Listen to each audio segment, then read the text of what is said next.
Hello everybody, do you remember me? It's Tom Rouse. I used to make Wolves videos quite a long time ago now, before COVID. But I thought I'd make a video at the moment because I think this is the most that Wolves fans have been divided for 4 years since Paul Lambert was the manager. Do you remember when some fans wanted him to be sacked and some didn't? And do you remember what happened next? And there's a big argument at the minute between Wolves fans about what is going on. It's not been a very easy couple of months since Jimenez's injury, and that's pretty much what the season has hinged on. I think at that point we were okay. We were probably at that point, I don't know, I can't remember, 3 or 4 points off the top six or top four even after that win against Arsenal. I think that took us up to sixth at that point at the end of November. Then since then it's been very, very difficult. We've only beaten Chelsea in the league and we've only beaten Palace in the Cup. So that's 2 wins in 11 games, which sounds atrocious. But there's been a lot of close games. There's been a lot of times when we've drawn games when perhaps we shouldn't, if you take the Spurs game as the prime example for that. But then we've also thrown away points like the Brighton game, the United game as well, which I think is a pretty bitter pill to swallow, really. However, I think as Wolves fans, we've got to adjust our expectations for this season. I think even at the beginning of the season, it would have been naive to think that we would make even further progress. We are not playing Football Manager or FIFA here. This is a very, very different situation. You can't just go out and splash loads of money and then, the consequences of being bankrupt or breaking the financial fair play rules. They are very real things, and Wolves have to play within those parameters. And we've had to sell players to be able to bring players back in.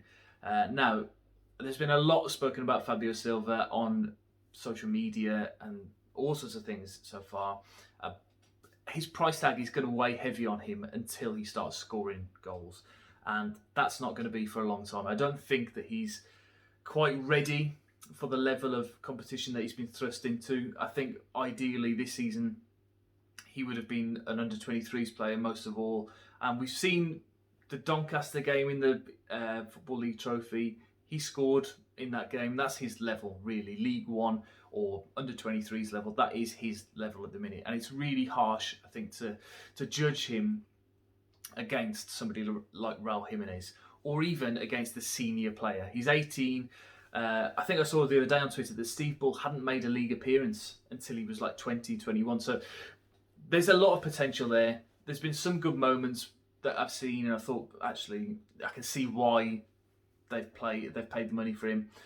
They said on the commentary yesterday that Nuno's been saying he just needs to stop thinking about it and just score. Well, if you're 18 in these empty stadiums and you know you are the striker and you have to score, I imagine that's quite a daunting prospect. So, for me, in the next couple of games, and particularly the game on Saturday, I would be playing Patrick Cutrone. I know that he's not he's not the player that everybody hoped he would be when he came from AC Milan, but he runs, he works hard, and there is a goal in him. And the fact that he's a little bit more senior as well, I think in the game against the Albion will work in our favour. And personally, I'd be starting Cutrone. As for the rest of the team, I think we've been really, really lacklustre defensively. I think Saïss and Coady as a back two has really come unstuck a few times. They're just really, really static and full of making mistakes. I think Coady, we saw it in particularly last night against Everton, that he's so focused on fixing everything else and being vocal that he's shouting for Nelson Semedo to come back and all stuff like that. We've seen Nelson Semedo's a different prospect on his own. Can make it a whole total different video about him. But I think that they're too distracted. I think they've got too many other things going on at the minute, and I think that's what's causing them problems. I don't know what to do in terms of the back four. I think possibly Kilman is better than Saïss at the minute on that left-hand side. Bolly obviously is injured, and I wouldn't expect Nuno to be dropping Coady, until the world ends, really. So I don't think that that's going to change. But I'm really glad that they've changed to a four at the back. It's been something that I've been banging the drum for a long time. It's been, I think it's been a long time coming, but I don't think that we are clever enough. I don't think Nuno's tactically clever enough to know when we should be playing 5 at the back and when we should be playing 4. We saw that a prime example would have been the Liverpool game a few months ago now, where we knew we were going to be on the back foot for the whole game. We knew that we were going to be under pressure. So why not play an extra defender and make sure that we deal with that? Have somebody back there to deal with it. Instead, we played with 4 at the back and we were just left totally exposed. I don't know, but I don't think he's getting those decisions right, and he's been very, very critical.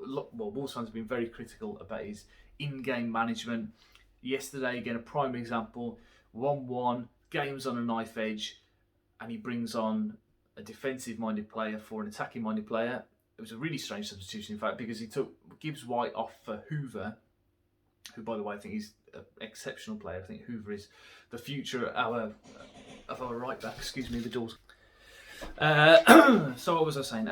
Yeah, brought Hoover on for Gibbs-White. Hoover's a right back. So we had Semedo at right back and Hoover, who's a centre-back / right back, playing on the right wing. It was a disaster. So he made this sort of defensive substitution to see out a point, and then we conceded, and then he had to bring Cutrone on. It was all wrong. But I would like to come to our expectations now for this season and what Wolves fans would have hoped for and what we do hope for the rest of the season. So, excuse me, I just ran up and down the stairs. So, I'd like to draw a comparison between Wolves and Liverpool, the current Premier League champions. And when Jurgen Klopp came in to Liverpool 5 years ago, they had a terrible team. There's always that famous meme that goes around of their front 3, which I think was like Balotelli, Barini, and who's the other one? I can't remember. Like I don't know. But they had a terrible front 3, and they had a terrible team going. You know, in hindsight now, that team that Klopp inherited was awful. I'm not saying that Wolves' team is awful, but what I am saying is that we have to look at their journey from that point to becoming the best team in Europe and the best team in the world, and winning the Premier League for the first time in 30 years. It took a lot of patience, and it took a couple of 7th, 8th place finishes under Klopp before then, in 2017, 18, 19, that they've really made fantastic progress. And that's what Wolves fans are going to have to accept will happen for definitely this season, probably next season as well, before this crop of players mature and grow into a top 6 team. I think we reached our ceiling last season with a quarter-final in the Europa League and with 7th place again. That was our ceiling with this current crop, or the crop that we had, last year, with including Doherty and Jota. These 2 seasons now are going to be a transition from that crop that got us from the Championship to Europe, and then now we're going to have a solid couple of seasons mid-table in the Premier League before we then push on to, I think, probably go top 4. I think that's what the aim will be. It's been very widely reported that Fosun have accepted that this season is a transition season, but I would be tempted to accept that it will be 2 seasons of transition. And I think it's been emphasised as well how much impact the fans have on the team. I think yesterday, again, sort of prime example, 1-1 with 10 minutes to go. I don't think we can see that goal. I think the push of the crowd, I think, gets us through for at least a point, or perhaps even more so. I don't know.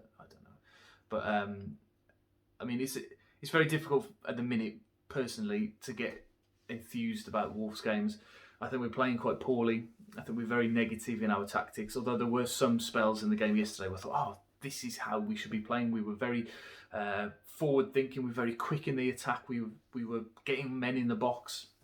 And the goal that we scored was a brilliant goal. Aït-Nouri with his cross and put in by Neves inside the box was the football that we want to see, but we don't impose ourselves like that on opposition enough. We're too passive in possession. We sort of look to control the ball, which is fine, but I think we should be able to to create more chances. We didn't create a single chance in the second half, and we paid for it ultimately. So yeah.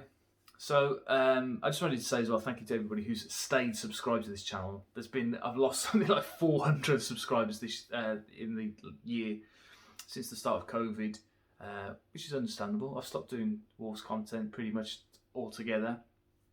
But if you've watched all of this, then please go and check out my football podcast, which is called Show Us Your Kit.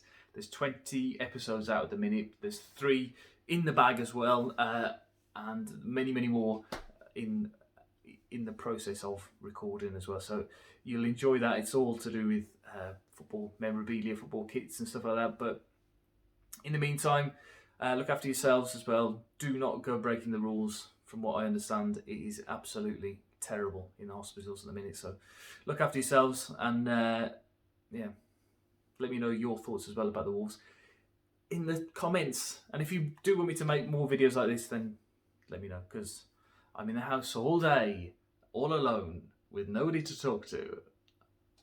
See ya.